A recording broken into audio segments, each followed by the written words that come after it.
Mangiapane. I think to me, they bring in Frederick. He played 7 minutes in the regular season last year, right? So to me, he's a new regular season guy. And then Tomasek. Yeah. So full season with a couple of those guys. The Frederick contract is a good commitment to a player that I really like, and I think that there's a lot more to be found. How much of this is yet to be filled in as they move towards trying to get over the hump and win this Stanley Cup? Is there still more to come for them, or are they built good enough now? No. I think, and I wrote this before free agency. It's hard to get your, like, look at Florida. We can argue Florida won the Cup because of their trade deadline moves in Jones and Marchand, right? Now, it obviously helps that you can exceed the salary cap in the playoffs. Let's make no bones about that. But it's legal. It's in the rules, but that helped them. I look at Edmonton, and at the trade deadline, I think they're going to look at three things. Are their goaltenders more secure? If not, they're going to get a goalie. A second pair right defenseman and a winger. They'll probably get two of those three, depending on what's the biggest need. How fast do they need to get a goalie here? Is it just to appease Connor McDavid? Can they wait? Last time I checked, their goalies have done a pretty good job helping them in the playoffs win rounds and get to a Stanley Cup final. So how much of a pressing need is it, and how does that compare to what's available right now? Well, Nick, you bring up a great point, because I think there's a lot of people that forgot that Edmonton really kind of cruised to the first three rounds after, they had two bad games, and then they went 12-2, and they walloped Dallas and Vegas, two really good teams. Like, those series weren't even close, right? Vegas wins on an Edmonton own goal. Otherwise, that might have been a sweep. So, and Stu Skinner 2 years in a row was infinitely better than Jake Ottinger.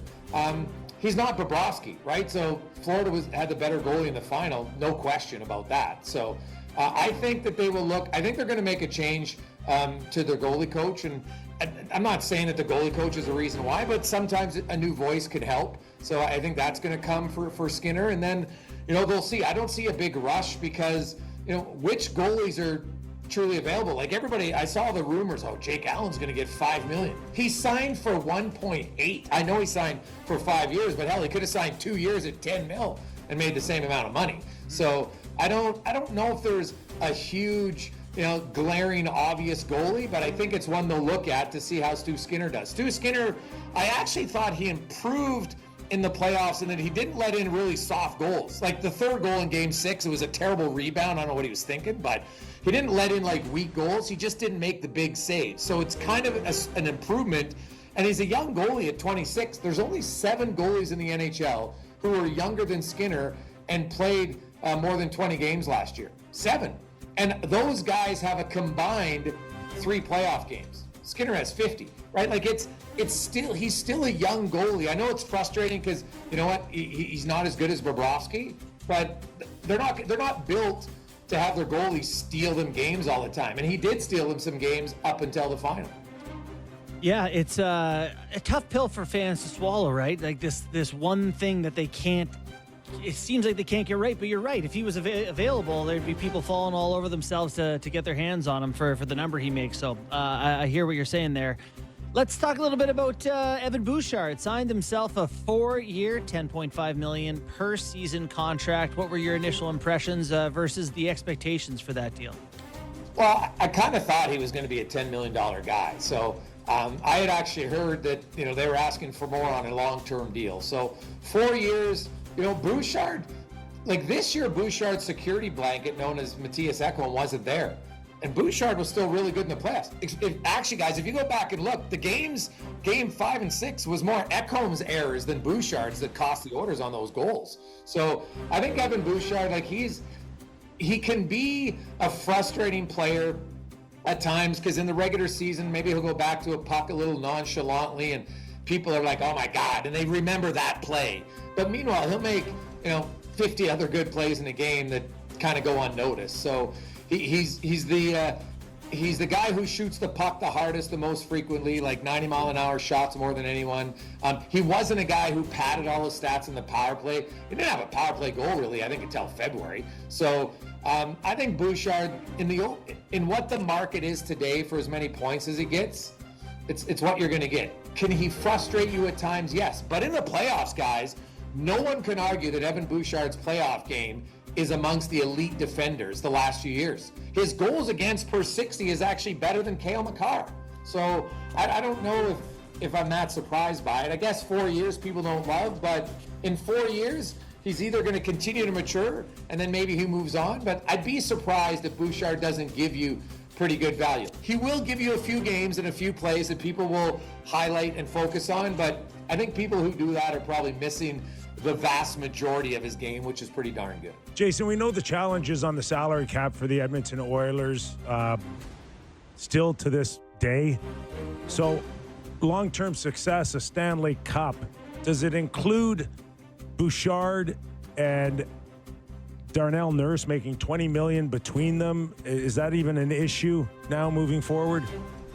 Oh, I think it's potentially an issue for sure. Like, Darnell Nurse is never going to live up to his contract. He's not going to have the offensive numbers that ever live up to it. So he needs to be more consistent defensively. I thought he was good at times, but he doesn't give you the offense to make up for some of the mistakes. Like, he needs to be better when he comes around the net. If the winger's not open, he's got to be able to read the play better and not just throw a grenade up that leads to an icing call. I know that, icings aren't the end of the world if you don't lose faceoffs, but I look at Florida. They won the Cup this past year. Their top 6 salaries ate up 59.8% of the cap.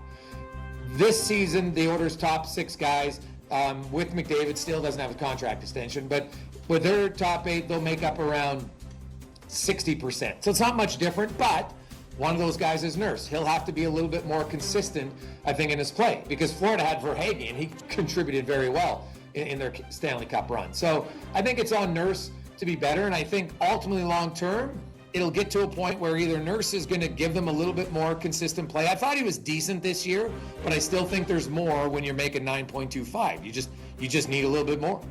Jason, I know getting past the LA Kings was not a particularly huge hurdle for the Oilers in recent years, but how did you feel about what they did? A direct competitor, Cody Ceci goes there for 4 times 4.5. Dumoulin gets $4 million. Armia, Perry. What are your thoughts? The Kings spent like $25 million on guys that were a lot of, really? Yeah, it was an interesting day in LA land. I think they went in, we got a lot of money to spend, and there wasn't really a lot of guys to spend on, but they decided they were going to spend on him anyway. Like Cody Ceci and Brian Dumoulin, I'm like, wouldn't you have just signed Gavrikov to $8 million by himself? Like, I don't know if Gavrikov just wanted to leave, because he signed for 7 in New York. Are you telling me that the Kings didn't offer him 7? So I'd love to get to the bottom of that decision for Gavrikov. Did he just want to leave? I know lots of Russian players love playing in New York, so maybe that was part of it. Because right now, if you look at the Kings blue line, like, one of Ceci and Dumoulin, if not both, are going to be in their third pair. It's a lot of money for a third pairing. So I don't think the Kings necessarily got better by any stretch. They might have got a little bit more regular season consistency, but I'm not sure they're better and built for the playoffs. They're going to have to hope that, guys up front continue to get better, right? That Byfield takes a big jump this year. Fiala continues to do what he does. And Brant Clark, I think, on the back end is the guy they're going to look at to take a jump. Yeah. But I agree with you. They spent a lot of money that I'm kind of like, hey, I love Corey Perry. He just had an unreal year. But he's basically guaranteed $3.5 million. Yeah. Right? Like, his playoff bonuses are $500,000. But $3.5 million. And I know he scored 19 goals. Now, maybe he'll do it again. Maybe he's just the ageless wonder. But probably not. Yeah, it's a risky bet, right? Like, it's a pretty risky bet for me. How much are they going to miss Corey Perry? Like, he went from a constant thought of minimum salary, 4th line guy, maybe in and out of the lineup, to being a real important guy. The thing about Perry, like, he scored big goals, guys, but it's funny, like, his goals, 4 goals against 5-on-5 in the playoffs weren't very good. So he scored a lot, but then he was on the ice. Not saying he was the only problem when they give up goals, but at the end of the day, it's give or take. And if you score lots, but then you're on the ice for a lot against, well, that's not great. So they'll miss Corey Perry, I think, in the room. He's a calming factor. Perry knows when to show up for games. That's the one thing he's very good at, right? Like, he can bring them into a fight at times. And I think maybe that's why LA got him, is they're like, hey, we need a guy that can calm us down in the playoffs, because you look at LA in games 3 and 4, they kind of self-destructed against Edmonton. They made some pretty bad decisions. And so I think Ken Holland's thinking maybe Corey Perry and Draisaitl and McDavid have both talked about it. Like, Corey Perry's an incredibly smart player, and he's incredibly calm and knows when to speak up at the right time and what to say. He doesn't rah-rah all the time, and a lot of times he speaks up with his actions on the ice. And I think they will miss him there more than anywhere else. And but the Oilers, they better have other guys in the room now that have been through back-to-back cup runs that they'll know when's the right time to stand up and speak. All right, I cannot let you go without asking you about Connor McDavid and what the heck is going on here. Everybody tells me, hey, Leon Draisaitl didn't sign till like the end of August, September. Guess what? I love Leon. He ain't Connor, okay? And the reason why it may have gone to September is because Edmonton may have not wanted to hit that 14 number. This is majorly different for Connor McDavid. This ain't about 14, 15, 16. It's about, hey, Connor, you tell us what you want to make and we'll sign it tomorrow. So what are we about to see here in the next little while or not see? Well, a few things with Draisaitl. I actually was told that 14 million number was one that they kind of had in March. But they weren't going to sign the Draisaitl deal until Stan Bowman took over in late July, and then they had the offer sheet stuff, so it got delayed. I think in Connor McDavid's case, I don't think he's going to sign to 8 years. And why would he? I have argued for years, guys. Like, the NHL took a step towards my argument. I always thought 5 years max is what that should be. So they reduced it by 1. And I bet you